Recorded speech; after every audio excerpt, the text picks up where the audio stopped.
हे guys, good morning everyone. तो अभी बज रहे हैं 5:30 और मैं आया हूँ थोड़ा सा एक्सरसाइज करने के लिए और आसपास को थोड़ा सा देखने के लिए आया हूँ। तो अभी सनराइज़ हो रहा है और कितना ग्रीन ग्रीन लग रहे हैं देख सकते हो, और बहुत ही फ्रेश एयर है जो हमारा हेल्थ के लिए, माइंड के लिए एंड हमारा लंग्स के लिए बहुत ही अच्छा है। तो पीछे से एक किसान भाई आ रहे हैं जो खेती पर सेंच देने के लिए एक पंप मशीन लेकर आ रहे हैं। तो सारे लोग काम पे लग गया, तो मैं भी क्यों काम पे लग जाता हूँ जल्दी से जल्दी। अभी 5:52 बज रहे हैं, तो टेबल को मैं साफ़ करूँगा। तो जल्दी से जल्दी टेबल को साफ़ कर लेता हूँ।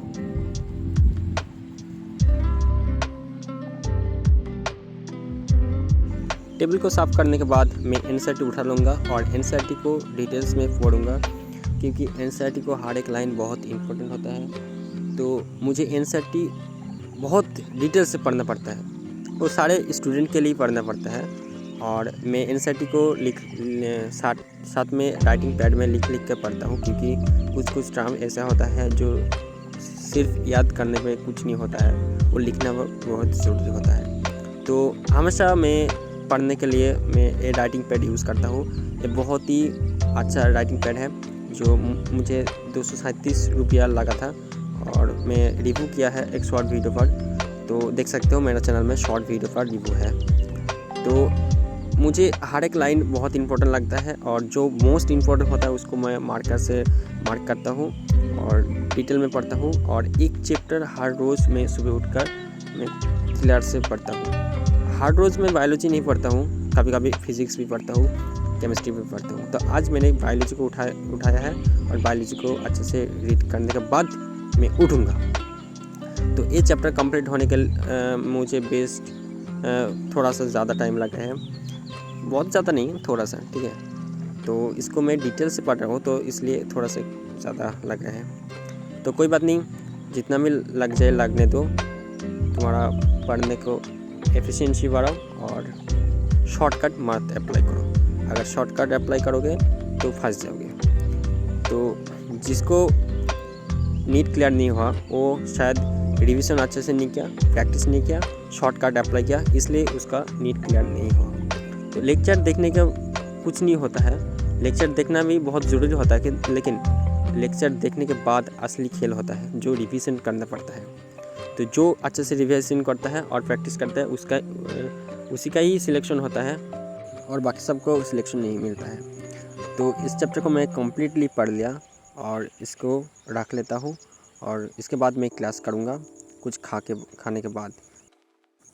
खाने के बाद मैंने आया हूँ क्लास करने के लिए। तो मैंने क्लास स्टार्ट करूँगा। अभी मेरा लॉगआउट हो गया, मैं लॉगिन करूँगा। लॉगिन करने के बाद मैं बॉटनी स्टार्ट करूँगा। बॉटनी में तरुण सर से करता हूँ, और बॉटनी में मुझे तरुण सर को बहुत अच्छा लगता है, बहुत डीपली कॉन्सेप्ट को क्लियर करते हैं। मेरा सभी PW स्टार को बहुत ही अच्छा लगा। इस बार मुझे सब ऐसा लगा जो शायद पिछले बार ऐसा बैच नहीं हुआ। बहुत ही अच्छा फैकल्टी है और सभी टीचर को मुझे बहुत ही पसंद आया। सभी को एक एक सब्जेक्ट पे एक एक अच्छा टीचर ढूंढना पड़ता है, और अच्छा मतलब ये नहीं है सभी को अच्छा लगे। तुमको जो समझने में अच्छा लगता है तो वो अच्छा है। मुझे तरुण सर अच्छा लगता है बॉटनी पे, तो मुझे तरुण सर में करता हूँ। अगर किसको उन अदर्स टीचर को अच्छा लगता है तो अदर्स करो, लेकिन एक टीचर को फॉलो करो, ठीक है। कभी भी इधर उधर डाइवर्ट मत हो। डाइवर्ट होने से कुछ नहीं होता है, डाइवर्ट होने से डिप्रेशन आता है और सिलेक्शन को रुक जाता है। तुम फेस कर सकते हो क्या प्रॉब्लम है, नहीं करना है। तुम्हारे अंदर जो प्रॉब्लम है उसको ढूंढो। उसके ढूंढने के बाद अगर बार बार भूल जाते हो तो लिख लो, तुम्हारा गलती क्या है वो लिख लो। तुम्हारा टेबल के सामने जो दीवार है उसमें लिख लो, बड़ा लिख लो, ठीक है। तो बड़ा से अल्फ़ाबेट में लिख लो जो तुमको हर रोज़ देखना पड़ता है वो गलती है, ठीक है। अगर शर्म आती है तो भी लिख लो, ठीक है। जिसको जो गलती होता है वो करो, लिख लो, लेकिन वो गलती को बार देखने में तुम ऐसा अंदर बोलोगे जो गलती दोबारा नहीं करूँगा इस बार, तो दोबारा नहीं करने के बाद तुम थोड़ा सा इम्प्रूवमेंट करोगे, थोड़ा सा नहीं बहुत ज़्यादा इम्प्रूवमेंट करना पड़ेगा। तो इम्प्रूवमेंट जब तक नहीं होगा तब तक सिलेक्शन नहीं होगा, तो इम्प्रूवमेंट बहुत ज़रूरी है। तो इस तरह मैंने बॉटनी क्लास कंप्लीट कर लिया और उसके बाद मैंने एनसीईआरटी को थोड़ा सा जूलॉजी में थोड़ा देख लेता हूँ। उसके बाद मैंने जूलॉजी नया लेक्चर में स्टार्ट कर रहा हूँ और जूलॉजी मैंने मनीष दुबे से करता हूँ और सभी को पता है मनीष दुबे बहुत ही अच्छे टीचर है जूलॉजी पर, तो मुझे फेवरेट लगता है जूलॉजी पर, बहुत ही अच्छा है। ये स्टार नहीं, ये सुपरस्टार है, ये चारों टीचर मुझे सुपरस्टार लगता है। बॉटनी पर तरुण सर, जूलॉजी पर Manish Dubey sir and chemistry physical chemistry में सर्विस सर और फिजिक्स में एमआर सर। तो इस तरह मैंने चारों टीचर को मैंने पसंद किया और चारों टीचर मुझे बहुत अच्छा लगा और मुझे ऐसा नहीं लगता है जो इसके बाद और अच्छा टीचर हो सके। तो तुम्हारा टीचर में बहुत फेथ आना ज़रूरी है।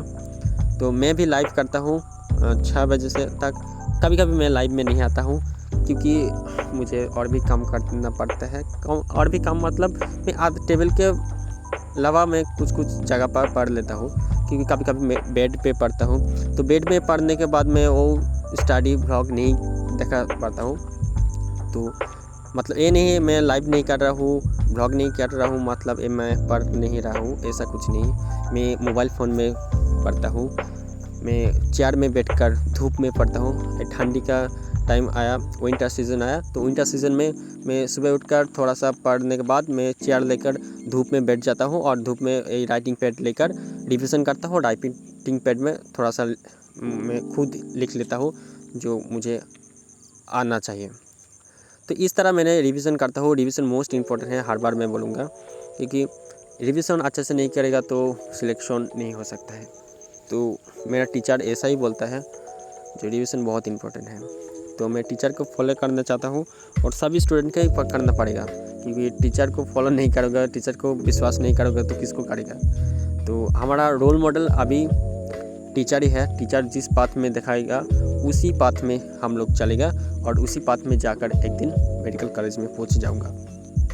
हमेशा कोशिश करो कुछ बैकलॉग ना होने का, क्योंकि बैकलॉग नेगेटिव रिटार्डेशन पड़ा है और फिजिक्स में रिटार्डेशन है, तुमको नेगेटिव पर ये करेगा। तुम्हारी स्पीड जिधर है ना उसका ऑपोजिट पोजीशन में आएगा, तो बहुत ही गलत चीज़ है बैकलॉग। तुमको हर बार जो नेगेटिव एफर्ट देगा, तो ये चीज़ नहीं करना चाहिए।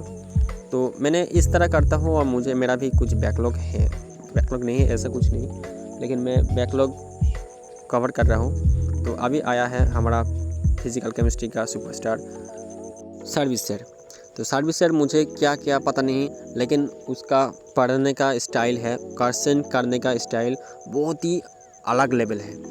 जो पढ़ने के अंदर और एक क्वेश्चन करना चाहता हूँ, वंस मोर ऐसे करते हैं ना, वो मुझे सबसे अच्छा लगता है, क्योंकि उसी मज़े में बहुत क्वेश्चन का सोल्यूशन, बहुत क्वेश्चन को प्रैक्टिस हो जाता था और बहुत क्वेश्चन ऐसा लगता था मैं खुद कर पा रहा हूँ, मतलब खुद का अंदर मोटिवेशन आता है और भी करने का मन करता है। तो इस तरह खुद का बहुत ही डेवलप कर दिया हमारा सर्विस सर ने। और केमिस्ट्री मुझे सबसे वीकेस्ट सब्जेक्ट पहले से ही, जब 11th में पढ़ता था केमिस्ट्री में कुछ नहीं पता था, 12th में भी कुछ नहीं पता था, नीट में जब स्टार्ट किया था तब भी कुछ नहीं पता था, लेकिन अभी मुझे अच्छा लग रहा है। अभी जितना भी पढ़ा है वो सारे चीज़ मुझे याद आता है, लेकिन रिवीजन करना पड़ता है। रिवीजन नहीं करेगा तो भूल जाता हूँ, ये सभी के साथ होता है, हम सारे ह्यूमन बींग्स हैं, तो सभी को रिवीजन करना बहुत ज़रूरी होता है। तो सर का कुछ नोट है जो मैं क्लास किया था मोबाइल फ़ोन में, तो ट्रैवल करने का अंदर कुछ क्लास भी कर लेता हूँ, ऐसा नहीं है जी हमेशा बैठ कर भी क्लास करता हूँ। कभी कभी ऐसा करना पड़ता है जो कहाँ जाना पड़ता है, तो मैं उसी टाइम को फ़ायदा उठा लेता हूँ और हेडफोन को यूज़ करके मैं पढ़ता हूँ। At least last time MR sir को रात में क्लास कर रहा हूँ अभी। तो मेरा क्लास करने का कोई फिक्स टाइम टेबल नहीं है, लेकिन एक चीज़ ज़रूर है, रिवीजन और क्लास एक कैलकुलेट है, जो इतना मुझे क्लास करना है रोज़ और इतना मुझे रिवीजन करना है। रिवीजन बहुत ज़्यादा नहीं, एक चैप्टर रोज़ अच्छे से रिवीजन करना पड़ता है और डीपी भी करना पड़ता है। तो थोड़ा सा ज़्यादा होता है पहले से, लेकिन सिलेक्शन लेना है तो ज़्यादा ही करना पड़ेगा। तो एमआर सर का जो क्लास में जो क्वेश्चन कराते हैं ना, वो मुझे थोड़ा सा टाइम लगता है, तो मैं कभी कभी उसका पॉज करके मैं क्वेश्चन करता हूँ। जो चीज़ बहुत ही अच्छा क्वेश्चन लगता है उसको नोट कर लेता हूँ, लेकिन जो चीज़ मुझे आता था आंसर मैं खुद दे सकता हूँ वो चीज़ नोट नहीं करता हूँ। तुमको एनालिसिस करना पड़ेगा और तुमको ढूंढना पड़ेगा तुम किस चीज़ में वीक हो और किस चीज़ में स्ट्रांग हो। जिस क्वेश्चन जिस टॉपिक में बहुत स्ट्रांग हो उसी क्वेश्चन को लिखने का मेरा मतलब में कोई ज़रूरत नहीं, लेकिन जिस टॉपिक वीक लग रहे हैं तुम्हारा साथ नहीं हो रहा है वो चीज़ ज़रूर नोट करना और चीज़ दोबारा क्वेश्चन को सॉल्व करना पड़ेगा। इस तरह तुम्हारा वीक तुम ढूंढो और तुम्हारा वीक को तुम स्ट्रांग करो, और जो चीज़ पिछले बार गलती किया था वो चीज़ बार बार अच्छे से करने का कोशिश करो, वो चीज़ इम्प्रूवमेंट करना ही पड़ेगा। तो हमेशा कोशिश करो जो खुद को डेवलप करने का। डेवलप जितना दिन नहीं होगा तो तुम्हारा इम्प्रूवमेंट नहीं होगा, और इम्प्रूवमेंट नहीं होगा तो सिलेक्शन भी नहीं होगा, क्योंकि हम सारे लोग जिसको सिलेक्शन नहीं हुआ उसको बहुत ही ज़्यादा एफर्ट लगा कर पढ़ना पड़ेगा, क्योंकि और बहुत ज़्यादा रिवीजन और प्रैक्टिस, मैं बार बार बोलूँगा रिवीजन और प्रैक्टिस बहुत ही ज़रूरी है, और टेस्ट को देना भी ज़रूरी है। तो इतना ही है। तो अच्छा लगा तो एक लाइक कीजिए, सब्सक्राइब कीजिए। अभी 3:04 हो गया रात, तो अभी सोऊंगा, आज लेट नाइट हो गया, कल शायद उठ नहीं पाऊँगा। तो गुड नाइट।